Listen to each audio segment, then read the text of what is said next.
peer support for me is a journeying with someone who has a similar lived experience to myself, in a way that I don't end up feeling like someone's doing something to me or telling me what to do or prescribing an outcome. Rather, I maintain choice over my life, they maintain choice over theirs, and together we bring our collective expertise and knowledge and insight to figure out how on earth we're going to navigate this difficult thing that we're moving through. We learn from one another, and each of us are able to feel that we've got a valuable contribution to bring to the relationship.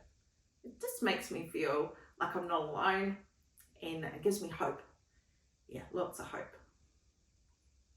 It's interesting reflecting around my experiences of burnout and also people's responses to witnessing my well-being being challenged and sort of diminished. The reality at the time was I was on a daily basis seeing all sorts of harms occurring, and over time that totally shifted my perception of the world, so that what was the harmful stuff became more normal, and what was more normal seemed to be the weird part of the world.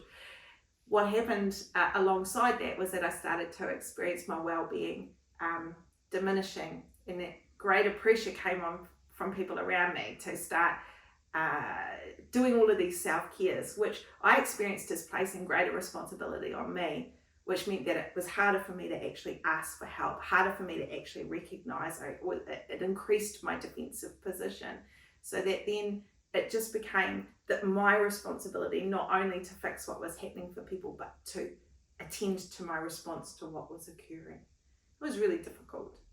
Yeah. When you're journeying in really difficult times, you can actually start to have your focus shifts towards what's going wrong in the world. How do you shift it back to what's working well? So I have some practices that I start my day and end my day around. What am I looking forward to in the day? What am I appreciative that's coming up on the horizon? And then also at the end of the day, just before I go to sleep, what is it that I've actually really enjoyed about the day, and what have I overcome? What good moments have existed even amongst the hard? So it's not acknowledging the difficult bits, but it's around holding the good within that.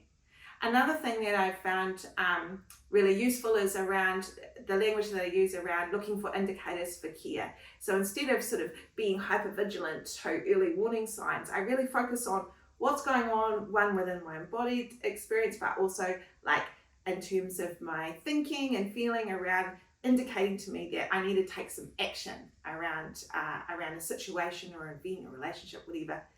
What do I need to do? And then something that's really useful for me as well is that I have this list of things that when things were really difficult, I never thought were possible. And that helps to remind me that while this present moment is really challenging and really hard, it doesn't actually predict all that will be possible into the future. You just don't know what's up and coming. You don't know where life's going to head. But one moment at a time, you can move towards new possibilities.